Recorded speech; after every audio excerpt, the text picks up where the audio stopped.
Hello दोस्तों, great morning. Direct selling में शुरुआती 6 महीने में होने वाली गलतियां।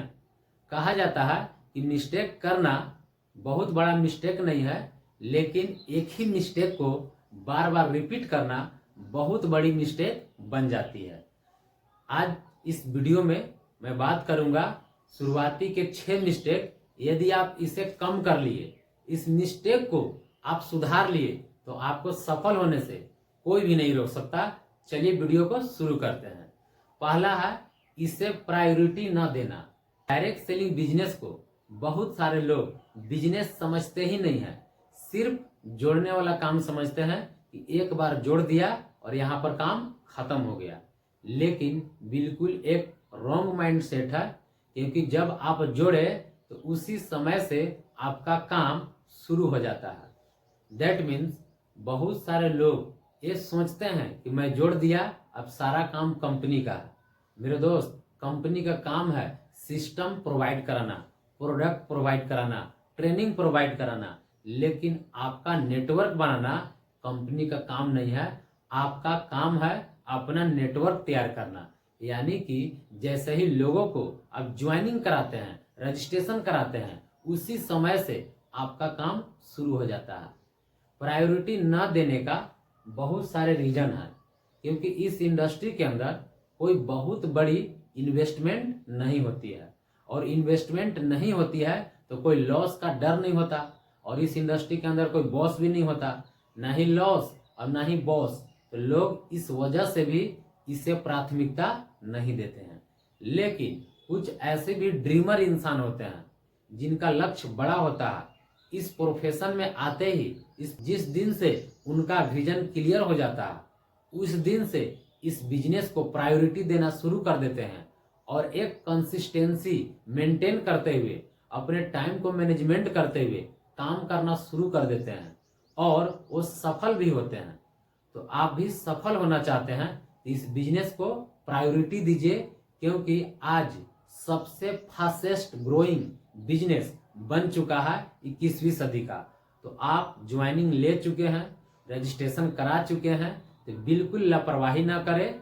आप सिस्टम में बने रहें और इस बिजनेस को पर डे प्राथमिकता दें, तभी ये बिजनेस आपका बड़ा रूप लेगा।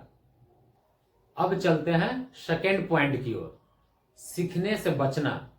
बहुत सारे लोग सीखने से बचना चाहते हैं, वो सीखना चाहते ही नहीं है, डायरेक्ट अमीर बनना चाहते हैं, जो सरासर रॉन्ग माइंडसेट है।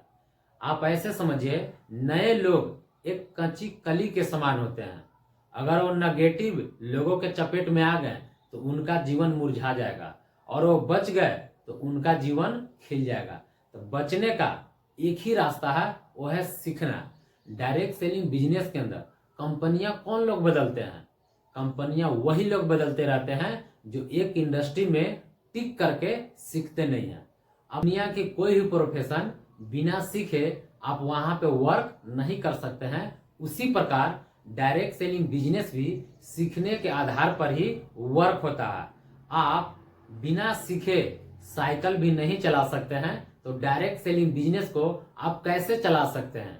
तो इसमें ज्यादा से ज्यादा जो लोग सीखते हैं, ट्रेनिंग, वर्कशॉप, सेमिनार को अटेंड करते हैं, वही लोग सफल होते हैं, वही लोग विनर्स होते हैं। तो आपको सीखना बहुत जरूरी है। बिना सीखे आप नेगेटिव हो जाएंगे, इस सिस्टम से आउट हो जाएंगे। तो ज्यादा से ज्यादा आप समय दीजिए सीखने के ऊपर। चलते हैं थर्ड पॉइंट की ओर, अपना दिमाग लगाना। 95% लोग इस इंडस्ट्री में अपना दिमाग लगाते हैं। वो जिस प्रोफेशन से आते हैं, जैसे डॉक्टर हो गया, इंजीनियर हो गया, रिटायर्ड पर्सन हो गया, एक फार्मर हो गया, वही कॉन्सेप्ट डायरेक्ट सेलिंग में लगाते हैं। आप एक बात हमेशा याद रखिए, यदि आप बीमार पड़ते हैं या आपका गाड़ी खराब होता है, तो आप एक्सपर्ट से मिलते हैं, आप एक्सपर्ट से सलाह लेते हैं। तो उसी प्रकार डायरेक्ट सेलिंग बिजनेस के अंदर भी आपका सीनियर, आपका मेंटोर वो एक्सपर्ट है। आपका समय और पैसा वो दोनों को बचा सकते हैं। तो अच्छा होगा, अपना दिमाग आप मत लगाइए, अपना दिमाग आप बाहर के प्रोफेशन में लगाइए। डायरेक्ट सेलिंग के प्रोफेशन में आकर के आप एक्सपर्ट का एडवाइस लीजिए। कहा भी जाता है, repeat mistake late success, advice expert, fast success. यदि आप मिस्टेक को बार बार रिपीट करते हैं तो बहुत लेट से सफलता मिलेगी, लेकिन आप एक्सपर्ट से सलाह लेकर काम करते हैं तो आप बहुत ही फास्ट सक्सेस हो सकते हैं। तो मेरे दोस्त, आप अपना दिमाग कभी ना लगाएं। आप कब दिमाग लगाएंगे? जब आप एक लीडर बन जाएंगे, उस वक्त आप दिमाग लगाइएगा। अभी आपका दिमाग की कोई जरूरत नहीं है। डायरेक्ट सेलिंग बिजनेस को डॉक्टर, इंजीनियर, प्रोफेसर बनकर आप नहीं चला सकते हैं। आप एक नेटवर्कर बनकर ही डायरेक्ट सेलिंग बिजनेस को चला सकते हैं। अच्छा होगा अपना दिमाग घर पर ही रख दें। अब चलते हैं चौथा पॉइंट की ओर। बहुत से लोग 6 महीने के अंदर ही अपना हिसाब किताब लगाना शुरू कर देते हैं। दैट मीन्स एनालिसिस करना शुरू कर देते हैं। एनालिसिस करना गलत बात नहीं है, लेकिन इतना भी एनालिसिस ना हो कि खुद पैरालिसिस हो जाए। बोला जाता है कि direct selling concept Chinese bamboo tree के ऊपर काम करता है, और चाइनीज बम्बू ट्री आप नहीं समझते हैं तो यूट्यूब पे सर्च कीजिए और वहां जाकर के समझिए कि चाइनीज बम्बू ट्री किस प्रकार से ग्रो करता है। अगर आप उस कॉन्सेप्ट को समझेंगे तो यहाँ पे काम करने में आपको आसानी होगा। बहुत सारे नए लोग इस बिजनेस में आकर के एक मजदूर माइंडसेट के अनुसार सोचते हैं कि पर डे 400 मिलता है मजदूरी करने में, लेकिन डायरेक्ट सेलिंग में कुछ भी नहीं मिलता है। लेकिन एक बात तय है, आप 1 साल, 2 साल, 3 साल सेक्रीफाइस करके, मैनेज करके यदि आप टीम बिल्डिंग कर लेते हैं, आप अपने आप को डेवलप कर लेते हैं, तो आप आसानी से जो भी छोटी मोटी जो सपने थे, जो पेंडिंग पड़े थे सपने, वो आप 4 साल, 5 साल, 6 साल में वो सपने आपको पूरे होते चले जाएंगे। लेकिन मजदूरी में काम करने के बाद भी सिर्फ आप जरूरत का पूरा करते हैं, सपने कभी पूरे नहीं होते हैं।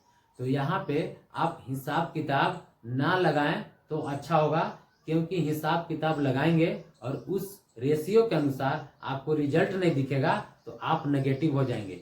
आप एक किसान की तरह मेहनत कीजिए और मेहनत का फल हमेशा लाभदायक होता है, मीठा होता है। 5वां पॉइंट की ओर चलते हैं। लोगों द्वारा की गई प्रतिक्रिया या बिजनेस में उतार चढ़ाव की वजह से प्रभावित होना। आप याद रखिएगा दोस्त, डायरेक्ट सेलिंग बिजनेस में सबसे ज्यादा लोग नेगेटिव करते हैं। लोग नहीं चाहते हैं, लोग आपके अगल बगल के कभी नहीं चाहेंगे कि आप उनके बीच से उठ करके आप लखपति और करोड़पति बन जाए। तो आपको हमेशा नेगेटिव करेंगे ही करेंगे, और कभी कभी तो बोलेंगे भी कि क्या भाई, तूने तो बोला था कि मेरा कार आएगा, अब तक कार कहाँ है, कौन सी स्टेशन पे कार लगी हुई है। इस तरह से लोग आपको प्रतिक्रिया देंगे। और एक बिजनेस है, बिजनेस में उतार चढ़ाव होगा ही। यदि आप उतार चढ़ाव को सहन कर लेते हैं तो आप आगे बढ़ जाएंगे, लेकिन बिजनेस जब डाउन होती है तो बहुत सारे टीम के ही अंदर नेगेटिविटी फैलना शुरू हो जाती है। यदि आप नेगेटिव लोगों के समूह में चले गए तो वहां से बचना काफी मुश्किल है, क्योंकि जो नकारात्मक शब्द होते हैं वो काफी खतरनाक होते हैं। तो इस बिजनेस के अंदर उतार चढ़ाव का सामना करना पड़े या कोई भी प्रतिक्रिया करे तो आपको ट्रेनिंग का पार्ट बनना है, आपको वर्कशॉप का पार्ट बनना है, और हमेशा आप एक्सपर्ट से राय लें, अपने कोच या मेंटोर के संपर्क में रहें। जो भी नेगेटिविटी आएगा आप उसे आसानी से काउंटर कर पाएंगे। तो बिजनेस है, उतार चढ़ाव होगा, लोग प्रतिक्रिया देते रहेंगे। प्रतिक्रिया देते हैं तो उसका फायदा उठाइए, न कि आप डाउनफॉल में चले जाएं। 6ठा पॉइंट की ओर चलते हैं। रिस्पॉन्सिबिलिटी ना लेना, रिस्पॉन्सिबिलिटी ना उठाना। एक बात आप हमेशा याद रखिएगा, आप दूसरे के कंधे पर रह करके ज्यादा दिन तक बंदूक नहीं चला सकते हैं। आपको अपना सपना पूरा करना है, आपको अपनी टीम क्रिएट करना है, आपको अपना पेमेंट बनाना है, तो आपको खुद से रिस्पॉन्सिबिलिटी लेना होगा। ये बिजनेस आपका खुद का है, आपका अपलाइन और आपका डाउनलाइन का नहीं है। आपको मानना होगा कि मेरा बिजनेस है। जिस दिन से आप मानेंगे तो आप रिस्पॉन्सिबिलिटी लेना शुरू कर देते हैं। बहुत सारे ऐसे लोग हैं जो हमेशा कोई भी चैलेंज आती है तो अपलाइन की ओर इशारा करते हैं, डाउनलाइन की ओर इशारा करते हैं और खुद सामने कभी नहीं आते हैं। इस तरह से यदि आप भी मानसिकता रखते हैं तो आप सफलता से काफी दूर हैं। आपको कोई भी समस्या, कोई भी चैलेंज आए, आपको सामने आना होगा। जब इस तरह से आप चैलेंज को लेते हैं, चैलेंज का सामना करते हैं, तो आप सफलता के काफी करीब आते हैं। तो रिस्पॉन्सिबिलिटी लेने वाले महान होते हैं और रिस्पॉन्सिबिलिटी से बचने वाले, उनका कहीं भी कोई भी नाम नहीं होता है। तो ये थे शुरुआती के 6 मिस्टेक। यदि आप इसे बार बार रिपीट करने से बच गए तो आपको डायरेक्ट सेलिंग बिजनेस के अंदर सफल होने से कोई भी नहीं रोक सकता।